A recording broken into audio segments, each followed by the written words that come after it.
E aí, tudo bem contigo? Meu nome é Gabriela, esse daqui é o meu canal. É um espaço que eu criei pra gente falar sobre história. Seja bem-vindo, eu não tenho a menor ideia do que eu tô fazendo aqui, mas esse é o meu primeiro vídeo. Eu resolvi fazer um amontoado de vídeos falando sobre mulheres ao longo da história.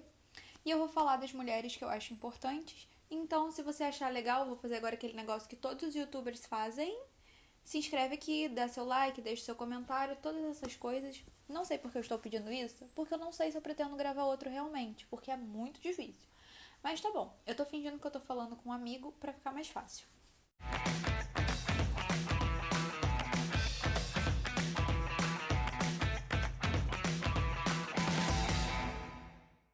E no vídeo de hoje a gente vai falar nada mais nada menos do que dela, maravilhosa, artista e revolucionária, que rufem os tambores, Frida Kahlo. Se você não ligou o nome à pessoa, eu tô falando dessa moça aqui. Por que eu resolvi falar da Frida como primeiro vídeo? Primeiro, porque eu acho que ela é um assunto que sempre tá em alta e as pessoas têm muita dificuldade de entender o porquê a Frida tá tão em alta e o que aconteceu para ela ficar sendo estampada em caneca, caderno, camisa, bolsa. Segundo, porque pra mim é uma das maiores artistas do mundo e além disso, ela é a minha herança familiar que a minha avó me deixou, é a minha artista favorita, é a minha pintora favorita, quem me conhece sabe. E é isso. Então eu te convido a vir comigo nessa aventura. E é isso. Então eu vou começar falando da Frida pelo começo e da mesma forma que ela se apresenta para o mundo, através das pinturas dela. Então eu vou contar a história dela através das pinturas dela. E como que eu vou fazer isso? Eu vou fazer isso com a ajuda dela. Eu vou seguir a mesma linha que ela seguiu. Então a gente vai para o México, pro ano de 1907, quando nasce a Frida. O pai dela é de descendência germânica e a mãe dela é de descendência espanhola e indígena. E aí nasce a Frida, a mãe dela não amamenta a Frida, inclusive ela tem um quadro que ela fez que se chama Meu Nascimento, que é basicamente a Frida nascendo, e a mãe dela jogando um lençol em cima do próprio rosto, e é isso. E aí já mostra um pouco da frieza, né, da falta de carinho da relação das duas, e a Frida passou a vida inteira chamando a mãe de minha chefe. Mas ela tem um outro quadro que se chama Minha Ama e Eu, que foi a ama de leite que a mãe dela arranjou para ela, que é uma mulher indígena com uma máscara pré-colombiana e a Frida neném no colo dessa mulher com um rosto de adulto mamando, então teoricamente ela mamou das fontes indígenas e aí a gente já começa a construir o tipo de personalidade da Frida e o estilo que a Frida pintava. A Frida gostava de dizer que ela não era surrealista, então isso é bom ficar muito claro. Dalí, Salvador Dalí, para quem não conhece, é surrealista, ele pintava loucura, ele pintava ilusão, e a Frida não, ela retratava exatamente o que ela vivia. Então ela gostava de dizer que ela não era surrealista e ela nunca deixou ser categorizada como surrealista. E aí a gente pega essa mistura da família dela e a gente vai para mais um quadro que se chama Duas Fridas e ela pintou ela mesma duplicada, só que em uma ela tá com as roupas, as vestes europeias e em outra ela tá com vestes indígenas e as duas ligadas por uma mesma veia. E o que isso quer dizer? Quer dizer que ela levava em consideração toda a herança familiar e toda a herança genética que ela tinha e não só o viés indígena. Aí a gente dá seguimento para Frida criança, onde ela não tem nenhum tipo de contato com a pintura efetiva. O pai dela era fotógrafo, então ela tinha um viés artístico em casa, ele fotografava ela o tempo inteiro. Ela era uma mulher incrível, ela queria fazer faculdade de medicina, mas aos 6 anos de idade, por conta disso, ela foi acometida por uma poliomielite que fez com que ela quisesse realmente ser médica. E aí a gente pega esses 6 anos de idade e a gente coloca a Fridinha na escola. E o que acontece? Bullying, né? Porque a poliomielite originou nela uma deficiência nas pernas. As duas pernas dela não tinham o mesmo tamanho, que a família dela corrigia com aquelas botinhas ortopédicas. E nisso, ela tinha muita dificuldade para andar e tudo mais, e ela se sentia um pouco envergonhada por causa da galerinha da escola, não só da galerinha da escola que zoava a Frida, porque ela tinha essa deficiência na perna, então ela começou a usar saias longas e vestidos coloridos e estampados para chamar atenção para um outro lugar. E quando isso acontece, ela também se descobre livre para usar calças compridas e tudo mais, tudo respaldada na história da perna. Mas na realidade ela já era uma mulher à frente do tempo dela, e isso todas nós sabemos, e se você não sabe, fica ligado aqui que você vai aprender tudo. Tudo também não, um pouco. Mas... E aí a gente dá um salto da poliomielite da Frida para os 18 anos da Frida. Nesse percurso ela queria fazer medicina e ela estava atrás disso. Quando a Frida tem 18 anos, ela sofre um acidente de bondinho. E o que acontece? Um vergalhão de ferro atravessa uma costela superior dela e sai pela vagina, hospitalizando a Frida, obviamente, e ela fica muito tempo no hospital. Quando ela tá no hospital, colocam nela aquele... Como se chama? Meu Deus! Um colete de gesso, mas eu acho que não é esse o nome. Mas colocam nela um colete de gesso e para passar o tempo ela começa a pintar o próprio colete. E aí rapidamente a família dela arranja um cavalete para que ela deitada pudesse pintar.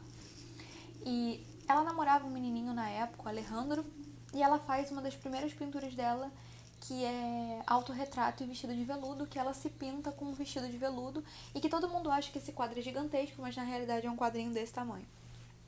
E ela presenteia o Alejandro. E enquanto ela está hospitalizada, ela também printa os quadros Sem Esperança, O Bonde, A Coluna Partida, que é como ela se vê. Né? Ela acha que ela não vai sair daquilo ali nunca, mas ela sai e sai com grandes sequelas. A partir disso, quando a Frida sai do hospital, ela sai sem poder ter filhos, ela não consegue engravidar. E para quem não sabe, Fridinha era comunista, graças a Deus. Sim, Frida era comunista, não é segredo para ninguém. Ela pintava o próprio colete. Ela também fez uma pintura com Marx que se chama Marxismo Dará Saúde aos Doentes, que ela também estava doente na época. E aí ela sai do hospital e ela se filia ao Partido Comunista. Então ela vai direto do hospital, obviamente não, mas ela vai do hospital. O cenário que a gente vê da história da Frida é que ela vai do hospital para o Partido Comunista e ela se filia, e lá ela conhece, que na minha opinião e das demais pessoas que gostam da Frida e compreendem a história dela e leem sobre a história dela, a maior desgraça da vida dela, o Diego Rivera, famoso muralista mexicano, que era um dos pilares mais importantes do Partido Comunista no México. E eles se apaixonam loucamente, se casam e vivem uma loucura que é um amor avassalador que não é muito bom para ela, e ela costuma dizer que ela amava mais o Diego do que a ela mesma, então vocês já conseguem ver, né? Um pouco tóxico. Mas era a realidade do relacionamento dela, quem sou eu pra julgar já aqui, né? Tipo, julgando com a faca no pescoço do Diego. Mas tá bom. E ela se casa com o Diego, vive essa paixão avassaladora e a militância e tudo mais. Ela continua pintando, pintando, até que um belo dia, Fridinha faz o quê? Chega em casa e pega quem? Diego Rivera, que todo mundo já sabia que não era boa coisa, porque ele tinha traído todas as mulheres dele. Vale ressaltar que eles se casam quando Fridinha tem 22 anos e Diego 43. Ele teve alguns casamentos, ele traiu todas as mulheres, então todos nós já sabemos o quê? Que Dieguinho era infiel. Então ela chega na casinha dela e pega nada mais nada menos que quem? Diego Rivera com a própria irmã na cama. É complicado, né? Parei aqui pra pensar agora porque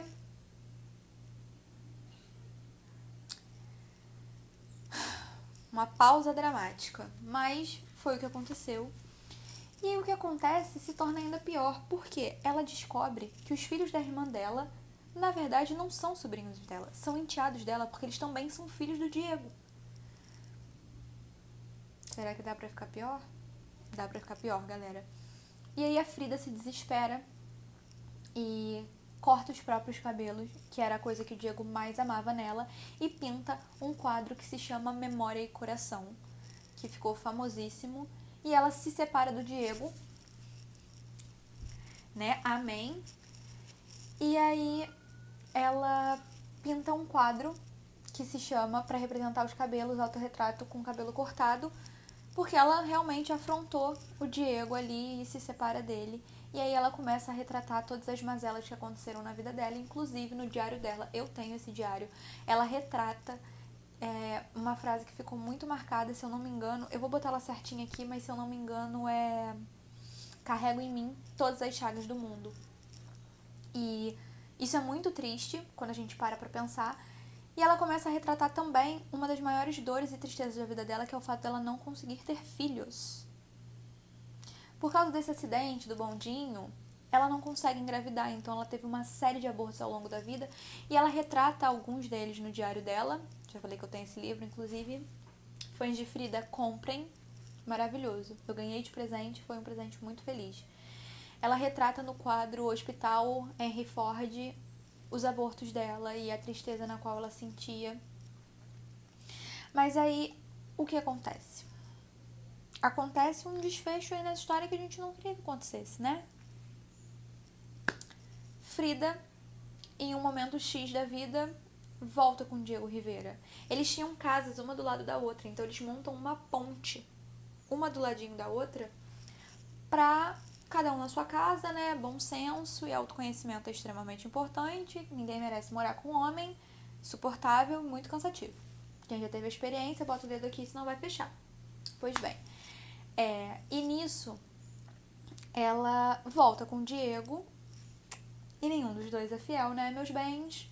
E o que acontece é que o Diego permitia que ela ficasse com mulheres. Inclusive, ela retrata a bissexualidade dela em um quadro que se chama Dois Nus na Floresta. Ela nunca escondeu que era bissexual e também nunca escondeu que era comunista, tá, galera? Se vocês achavam que a Fridinha era uma princesa da Disney, ela é mesmo, só que não é uma princesinha padrão.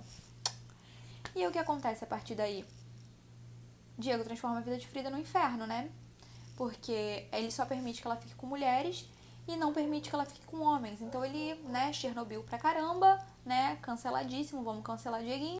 Eu falei pra vocês que Diego era um braço muito importante do Partido Comunista no México. E o que acontece? Fica aquela briga, né, de Trotsky e Stalin, Stalin querendo matar Trotsky, Trotsky pede exílio e vai pro México e fica na casa de quem?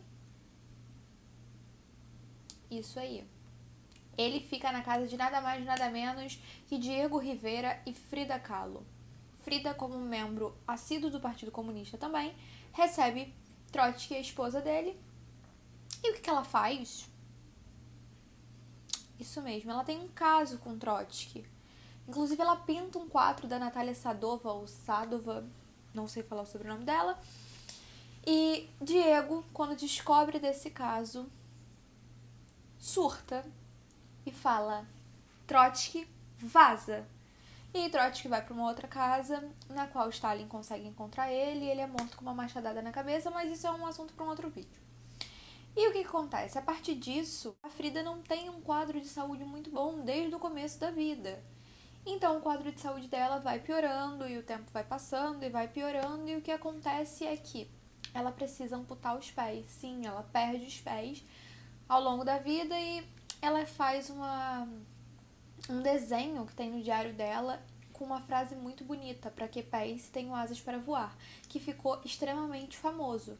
E a partir disso as coisas vão cada vez piorando. Ela faz a primeira exposição dela, inclusive ela precisa ir deitada na própria cama, eles levam de caminhão a cama dela pro museu, é a primeira exposição dela, ela vai lá e assiste a própria exposição, mas não se acanhe não, meu bem, porque 2 semanas antes de morrer, a Bonita estava lá de cadeira de rodas numa manifestação contra a intervenção dos Estados Unidos na Guatemala, tá? A Bonita era brabíssima, não arregava não. Aos 48 anos ela falece. Ela morre aos 48 anos e no laudo médico dela, na certidão de óbito, consta que ela teve uma embolia pulmonar. Só que há controvérsias desse diagnóstico. Por que há controvérsias? Porque no diário dela, ela deixa registrado a seguinte frase: "Tida seja breve e que eu nunca mais volto". Isso faz as pessoas questionarem muito se ela realmente teve uma embolia pulmonar ou se ela provocou a própria morte, porque, né, foi uma coisa que ela escreveu no diário dela com a própria letrinha dela. E aí a gente volta para o primeiro ponto do vídeo, o porquê a Frida se tornou esse ícone mundialmente conhecido.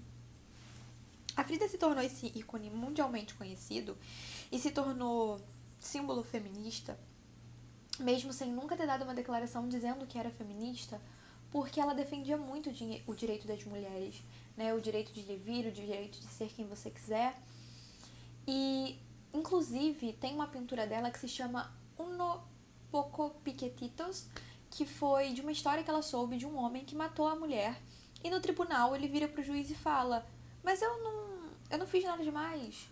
eu dei poucos piquetitos, ele deu algumas facadinhas, e aí a gente para naquela reflexão, né, do que é a vida da mulher, né, e é pra parar pra pensar. Então ela defendia muito a mulher, e se você analisar a história da vida da Frida, ela foi uma mulher livre. Ela se fez valer ali da liberdade que ela tinha, ela foi atrás disso.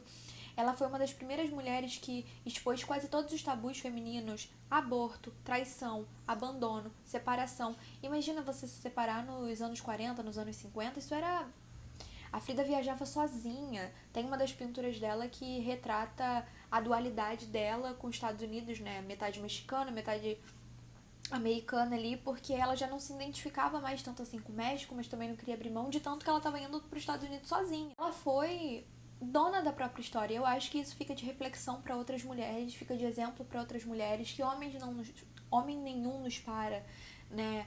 Nós somos donas dos nossos corpos e donas da nossa história.